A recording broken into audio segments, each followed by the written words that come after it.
মাছের কোপ্তা কারিটা এত বেশি মজা হয়েছে যে সবাই চেটেপুটে খেয়েছে। আসসালামু আলাইকুম। আজ রান্না করেছিলাম মাছের কোপ্তা কারি। এত মজার খাবার আপনাদের সাথে শেয়ার করব না তা কখনো হয়?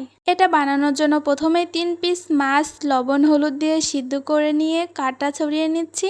এবার একটা বাটিতে নিয়ে নিচ্ছি কিছু পেঁয়াজ কুচি, ধনিয়া পাতা কুচি, মরিচ কুচি, লাল মরিচের গুঁড়া, ধনিয়া গুঁড়া, জিরা গুঁড়া, হলুদের গুঁড়া। এবার দিয়ে দিব একটু রসুন বাটা। এবার সবগুলো উপকরণ খুব ভালোভাবে মথে নিব। তার মধ্যে দিয়ে দিব কাটা ছড়িয়ে রাখা মাছগুলো। এবার দিয়ে দিব সামান্য একটু বিস্কিটের গুঁড়া। তার মধ্যে দিয়ে দিব একটু কর্নফ্লাওয়ার। এবার সবগুলো উপকরণ খুব ভালো করে মাখতে হবে। মাখা হয়ে গেলে এবার মাছগুলোকে গোল গোল মিষ্টির মতো এভাবে শেপ দিয়ে নিব সবগুলো।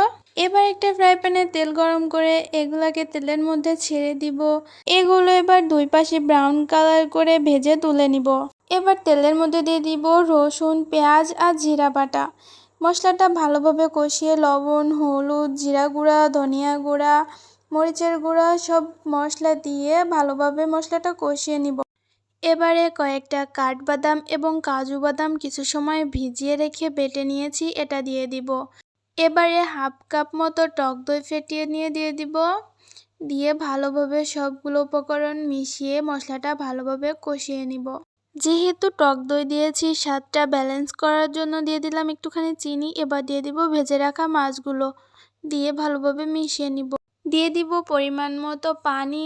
পানি দেওয়া হয়ে গেলে কিছুক্ষণ জাল করে নিয়ে লাস্টে নামানোর আগে দিয়ে দিব কিছুটা গরম মশলা এবং জিরার গুঁড়া। এই তো তৈরি হয়ে গেল আমার মাছের কোপ্তা কারি। ধন্যবাদ সবাইকে আমার ভিডিওটা শেষ পর্যন্ত দেখার জন্য।